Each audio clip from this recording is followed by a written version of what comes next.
Way back in January 1994, Broderbund released Choplifter III, the sequel to Choplifter II, which wasn't a real popular game. Let's pop it in the old Retron 3 and check it out.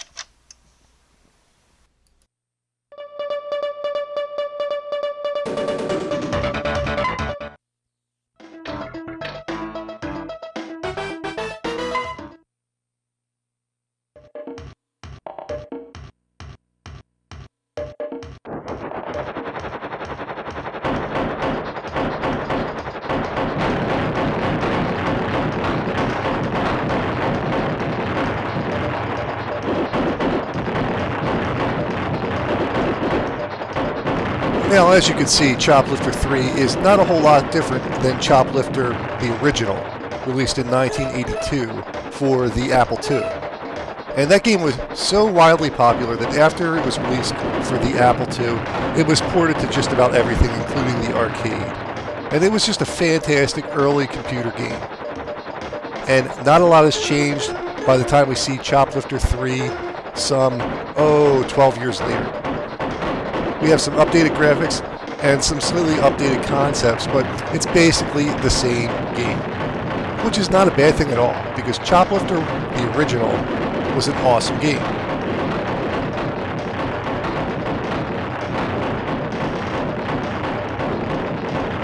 Now, for those of you unfamiliar with the Choplifter series, let me give you a brief synopsis of the gameplay.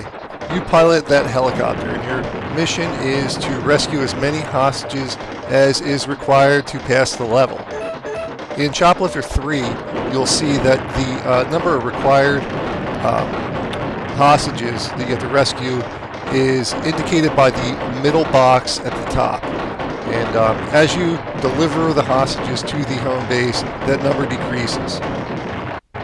On the right, you have how many hostages are actually in your helicopter at the present time. Your helicopter can only hold a max of 10 hostages. So at some point you have to go back and drop some off. And that's where the challenge and strategy comes in. It's knowing when to turn around and head back to the home base.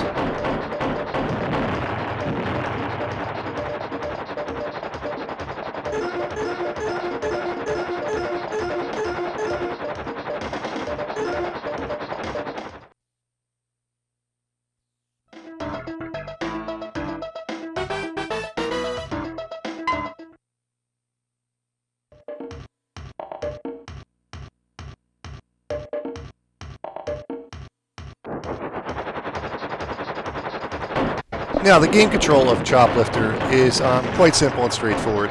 You're going to use the D-pad to move your helicopter around, and the left and right bumper buttons actually pivot your helicopter around facing either left, center, or right of the screen. When you are facing left or right of the screen, you fire only straight forward. And when you're facing center, your shots actually go straight down. And as you play, you'll notice that you'll find most of your time flying around in the forward-facing, shooting straight down position, because most of the enemies are on the ground. Now, aside from moving about and positioning your helicopter, you have two different types of firing you can do. You can fire your main gun, which has infinite ammo, or you can pick up special power-ups, and you use a different button to fire those power-ups. And you can actually hold multiple power-ups and use a different button yet again to select which power-up you want to use. Now you can reconfigure these buttons a couple of different ways. So depending on how comfortable you are playing and what configuration will determine how you set up your game.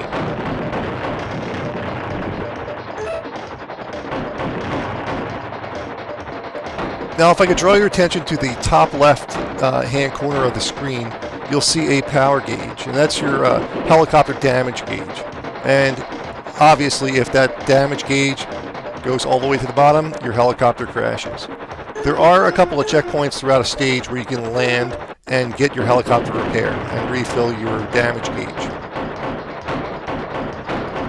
Now, your helicopter can take damage a few different ways, obviously through enemy fire, but also if you run into the ground or a building. that will actually cause damage on your helicopter too. Here we can see one of the repair stations where you can refill your damage meter.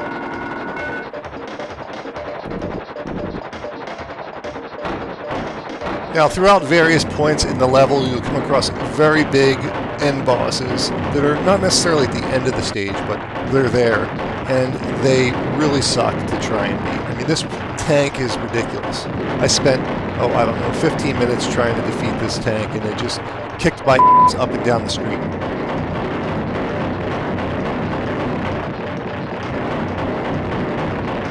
But all in all, Choplifter 3 is an excellent game, especially for the fans out there of the original Choplifter. Now, some of you may be saying, what about Choplifter 2? And I agree. Hardly anybody has played Choplifter 2. I think it was released only on the Game Boy, and it wasn't very popular at that. So I am assuming it's, you know, a Game Boy version of the original Choplifter, but I've yet to play it to confirm this.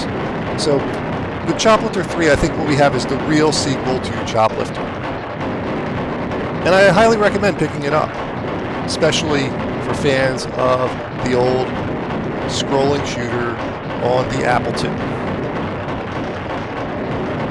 And there you have it, Choplifter 3 on the Super Nintendo.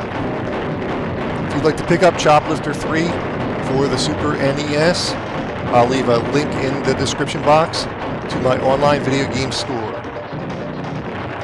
I'm Dommy from Classic Games Revisited. Until next time.